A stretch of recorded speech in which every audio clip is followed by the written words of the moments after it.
Throughout America's history, there have been some years that simply rolled into the next without much notice or fanfare. And then there are the years that come along once in a generation, the kind that mark a clean break from a troubled past and set a new course for our nation. This is one of those years. We start 2009 in the midst of a crisis unlike any we have seen in our lifetime, a crisis that has only deepened over the last few weeks. Nearly 2 million jobs have been now lost. And on Friday, we're likely to learn that we lost more jobs last year than at any time since World War II. Just in the past year, another 2.8 million Americans who want and need full-time work have had to settle for part-time jobs. Manufacturing has hit a 28-year low. Many businesses cannot borrow or make payroll. Many families cannot pay their bills or their mortgage. Many workers are watching their life savings disappear. And many, many Americans are both anxious and uncertain of what the future will hold. Now, I don't believe it's too late to change course, but it will be if we don't take dramatic action as soon as possible. If nothing is done, this recession could linger for years. The unemployment rate could reach double digits. Our economy could fall $1 trillion short of its full capacity, which translates into more than $12,000 in lost income for a family of four. We could lose a generation of potential and promise as more young Americans are forced to forego dreams of college or the chance to train for the jobs of the future. And our nation could lose the competitive edge that has served as a foundation for our strength and our standing in the world. In short, a bad situation could become dramatically worse. This crisis did not happen solely by some accident of history or normal turn of the business cycle, and we won't get out of it by simply waiting for a better day to come or relying on the worn-out dogmas of the past. We arrived at this point due to an era of profound irresponsibility that stretched from corporate boardrooms to the halls of power in Washington, D.C. For years, too many Wall Street executives made imprudent and dangerous decisions, seeking profits with too little regard for risk, too little regulatory scrutiny, and too little accountability. Banks made loans without concern for whether borrowers could repay them, and some borrowers took advantage of cheap credit to take on debt they couldn't afford. Politicians spent taxpayer money without wisdom or discipline, and too often focused on scoring political points instead of problems they were sent here to solve. The result has been a devastating loss of trust and confidence in our economy, our financial markets, and our government. Now, the very fact that this crisis is largely of our own making means that it's not beyond our ability to solve. Our problems are rooted in past mistakes, not our capacity for future greatness. It will take time, perhaps many years, but we can rebuild that lost trust and confidence. We can restore opportunity and prosperity. We should never forget that our workers are still more productive than any on earth. Our universities are still the envy of the world. We are still home to the most brilliant minds, the most creative entrepreneurs, and the most advanced technology and innovation that history has ever known. And we are still the nation that has overcome great fears and improbable odds. If we act with the urgency and seriousness that this moment requires, I know that we can do it again. And that is why I have moved quickly to work with my economic team and leaders of both parties on an American recovery and reinvestment plan that will immediately jumpstart job creation and long-term growth. It's a plan that represents not just new policy, but a whole new approach to meeting our most urgent challenges. For if we hope to end this crisis, we must end the culture of anything goes that helped create it. And this change must begin in Washington. It's time to trade old habits for a new spirit of responsibility. It's time to finally change the ways of Washington so that we can set a new and better course for America. There is no doubt that the cost of this plan will be considerable. It will certainly add to the budget deficit in the short term.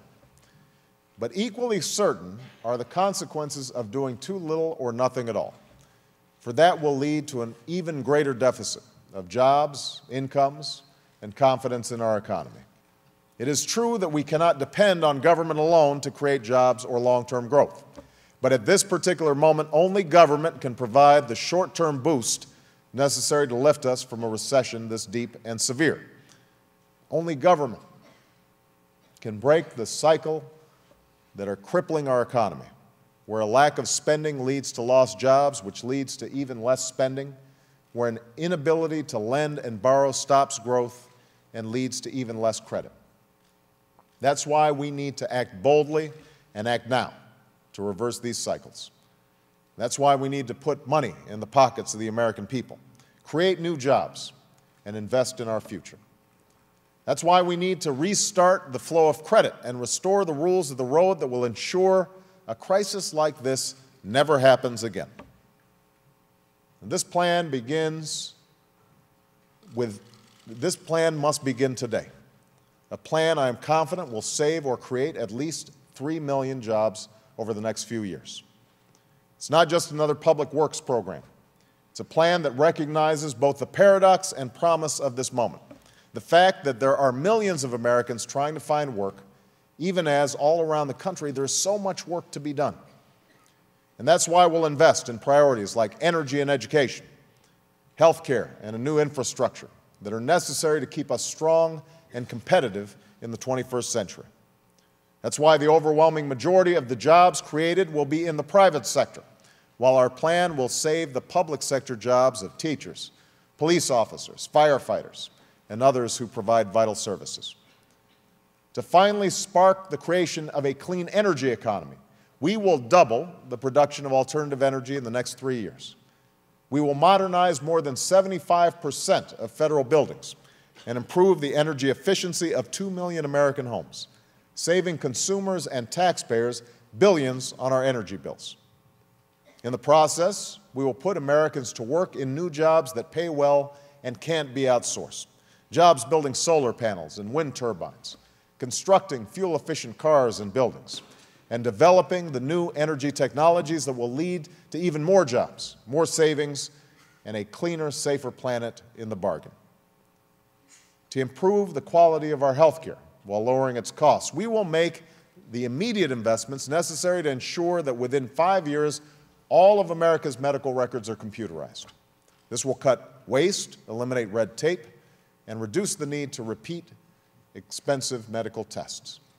But it just won't save billions of dollars and thousands of jobs. It will save lives by reducing the deadly but preventable medical errors that pervade our healthcare system. To give our children the chance to live out their dreams in a world that's never been more competitive, we will equip tens of thousands of schools, community colleges, and public universities with 21st century classrooms, labs, and libraries. We'll provide new computers, new technology, and new training for teachers so that students in Chicago and Boston can compete with children in Beijing for the high-tech, high-wage jobs of the future. To build an economy that can lead this future, we will begin to rebuild America. Yes, we'll put people to work repairing crumbling roads, bridges, and schools by eliminating the backlog of well-planned, worthy, and needed infrastructure projects. But we'll also do more to retrofit America for a global economy. That means updating the way we get our electricity by starting to build a new smart grid that will save us money, protect our power sources from blackout or attack, and deliver clean, alternative forms of energy to every corner of our nation. It means expanding broadband lines across America so that a small business in a rural town can connect and compete with their counterparts anywhere in the world. It means investing in the science, research, and technology that will lead to new medical breakthroughs, new discoveries, and entire new industries. And finally, this recovery and reinvestment plan will provide immediate relief to states, workers, and families who are bearing the brunt of this recession. To get people spending again, 95% of working families will receive a $1,000 tax cut, the first stage of a middle-class tax cut that I promised during the campaign and will include in our next budget. To help Americans who have lost their jobs and can't find new ones, we'll continue the bipartisan extension of unemployment insurance and health care coverage to help them through this crisis. Government at every level will have to tighten its belt, but we'll help struggling states avoid harmful budget cuts as long as they take responsibility and use the money to maintain essential services like police, fire, education, and health care. Now, I understand that some might be skeptical of this plan. Our government has already spent a good deal of money, but we haven't yet seen that translate into more jobs or higher incomes or renewed confidence in our economy. And that's why the American Recovery and Reinvestment Plan won't just throw money at our problems. We'll invest in what works.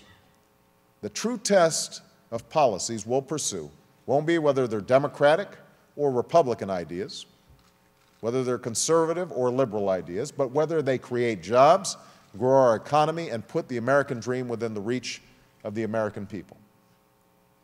Instead of politicians doling out money behind a veil of secrecy, decisions about where we invest will be made transparently and informed by independent experts wherever possible. Every American will be able to hold Washington accountable for these decisions by going online to see how and where their taxpayer dollars are spent. And as I announced yesterday, we will launch an unprecedented effort to eliminate unwise and unnecessary spending that has never been more unaffordable for our nation and our children's future than it is right now. We have to make tough choices and smart investments today so that as the economy recovers, the deficits start coming down. We cannot have a solid recovery if our people and our businesses don't have confidence that we're getting our fiscal house in order.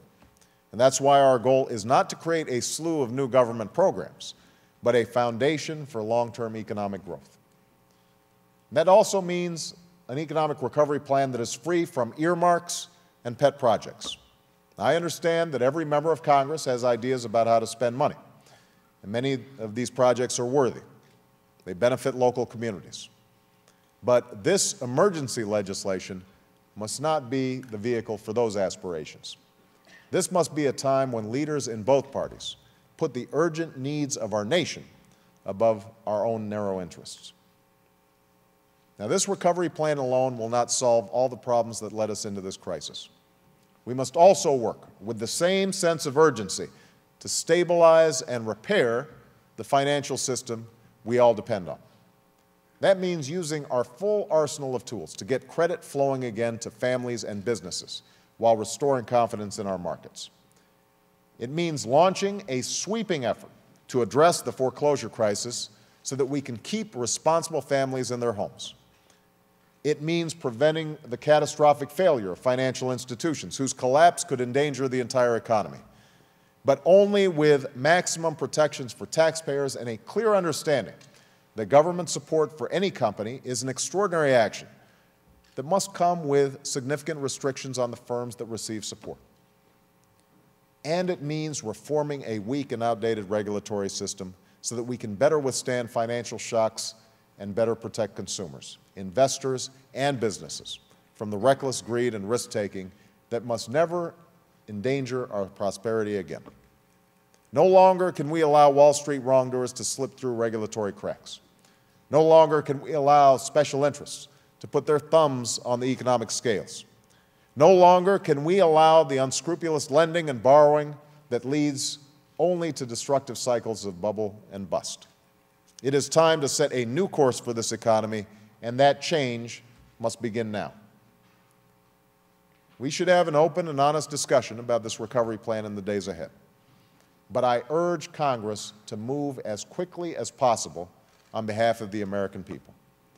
For every day we wait or point fingers or drag our feet, more Americans will lose their jobs. More families will lose their savings. More dreams will be deferred and denied.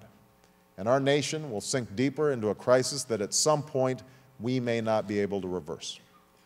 That is not the country I know.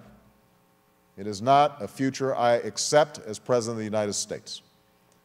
A world that depends on the strength of our economy is now watching and waiting for America to lead once more, and that is what we will do.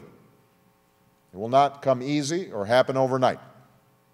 And it is altogether likely that things may get worse before they get better. But that is all the more reason for Congress to act without delay. I know the scale of this plan is unprecedented, but so is the severity of our situation. We have already tried the wait-and-see approach to our problems, and it is the same approach that helped lead us to this day of reckoning. And that is why the time has come to build a 21st century economy in which hard work and responsibility are once again rewarded. That's why I'm asking Congress to work with me and my team day and night, on weekends if necessary, to get the plan passed in the next few weeks. That's why I'm calling on all Americans, Democrats and Republicans and independents, to put good ideas ahead of the old ideological battles, a sense of common purpose above the same narrow partisanship, and insist that the first question each of us asks isn't what's good for me, but what's good for the country my children will inherit. More than any program or policy, it is this spirit that will enable us to confront these challenges with the same spirit that has led previous generations to face down war and depression and fear itself. And if we do, if we are able to summon that spirit again, if we are able to look out for one another and listen to one another and do our part for our nation and for posterity, then I have no doubt that years from now, we will look back on 2009 as one of those years that marked another new and hopeful beginning for the United States of America. Thank you, God bless you, and may God bless the United States of America. Thank you.